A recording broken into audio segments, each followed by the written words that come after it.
ناظرین، health care channel میں ایک بار پھر سے خوش آمدید۔ آج کی اس ویڈیو میں ہم بات کرنے جا رہے ہیں ایک ایسے دشمن کی جو ہمیں نظر تو نہیں آتا مگر ہماری روح کو دن رات زخمی کرتا رہتا ہے۔ یہ دشمن ہے ڈپریشن اور اینگزائٹی۔ ہم میں سے بہت سے لوگ مسکراتے، چہروں کو پیچھے ٹوٹے، دلوں کو چھپائے پھرتے ہیں، مگر کوئی نہیں جانتا کہ اندر کی جنگ کتنی خوفناک ہے۔ ناظرین، ڈپریشن کوئی کمزوری نہیں، ایک ذہنی بیماری ہے جو آہستہ آہستہ انسان کی سوچ، احساسات اور توانائی کو چوس لیتی ہے۔ انسان کو محسوس ہوتا ہے جیسے زندگی میں باقی کچھ بھی نہیں رہا، ہر چیز بوجھا لگتی ہے، خوشی اجنبی بن جاتی ہے اور نیند ایک خوف بن کر رہ جاتی ہے۔ ڈپریشن کے شکار لوگ اکثر خود کو دوسروں سے الگ کر لیتے ہیں۔ انہیں لگتا ہے کہ کوئی ان کی بات نہیں سمجھے گا، لیکن حقیقت یہ ہے کہ وہ سمجھے جانے کے شدید خواہش رکھتے ہیں۔ اینگزائٹی کیا ہے؟ اینگزائٹی یہ بے چینی ایک ایسے کیفیت ہے جس میں انسان مسلسل ڈرا، گھبرا یا بے سکون رہتا ہے، جیسے دل کی دھڑکن تیز ہو جائے، سانس روکنے لگے اور دماغ ایک لمحے کے لیے بھی چین نہ پائے۔ کبھی ایسا لگتا ہے جیسے کوئی بری خبر آنے والی ہے، حالانکہ کچھ بھی نہیں ہوتا۔ یہ کیفیت کبھی کبھی لمحوں کی نہیں، مہینوں بلکہ سالوں کی ہوتی ہے۔ ڈپریشن اور اینگزائٹی کے پیچھے کئی وجوہات ہو سکتی ہے۔ بچپن کے صدمے یا زیادتی، محبت میں ناکامی یا خاندانی جھگڑے، معاشی پریشانیاں یا نوکری کا دباؤ، یا تنہائی،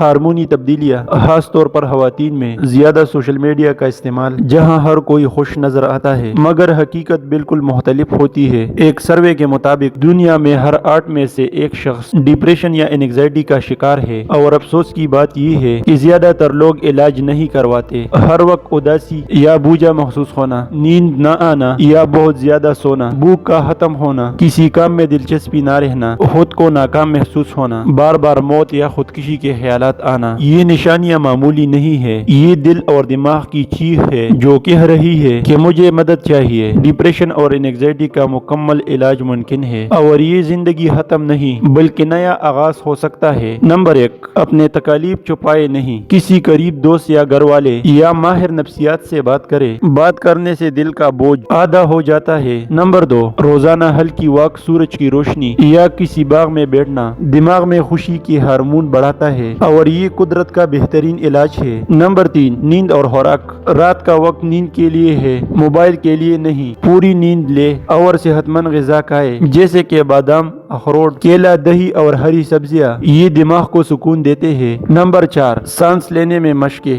گہرا سانس لے، چند سیکنڈ روکے اور آہستہ چھوڑے۔ یہ عمل دل کی دھڑکن اور گھبراہٹ کو کم ہوتا ہے۔ نمبر 5، اللہ سے تعلق مضبوط رکھے۔ نماز، دعا اور قرآن سے دل کو سکون ملتا ہے۔ جو ہم خالق سے جوڑتے ہیں تو مخلوق کے خوف خود بہت ختم ہو جاتے ہیں۔ اس کا گھریلو علاج یہ ہے۔ نمبر 1، شہد اور دارچینی کا روزانہ استعمال دماغ کو توانائی بڑھاتا ہے۔ نمبر 2، گرم دودھ میں ہلدی ڈال کر اس کا پینا نیند کو بہتر بناتا ہے۔ نمبر 3، لیمن پانی اور شہد اینگزائٹی میں سکون دیتا ہے۔ نمبر 4، تلسی یا بابونا کی چائے دماغ کو آرام دیتی ہے۔ تو ناظرین، یاد رکھیں، ڈپریشن کا مطلب یہ نہیں کہ آپ کمزور ہیں، یہ صرف ایک مرحلہ ہے جو گزر جائے گا۔ آپ کی کہانی ابھی ختم نہیں ہوئی بلکہ شاید وہی سے شروع ہو رہی ہے جہاں آپ نے ہار مان لی۔ زندگی کی سب سے بڑی طاقت یہ ہے کہ انسان گھر کا بھی اٹھانا جانتا ہے، لہٰذا خود سے محبت کرے، مدد مانگنے سے نہ گھبرائے اور دوسروں کے لیے امید بنے۔ اگر یہ ویڈیو آپ کو فائدہ مند لگتی ہو تو اسے اپنے دوستوں تک ضرور پہنچائے، کیونکہ ہو سکتا ہے آپ کی یہ ایک شیئر کسی کی زندگی بدلے۔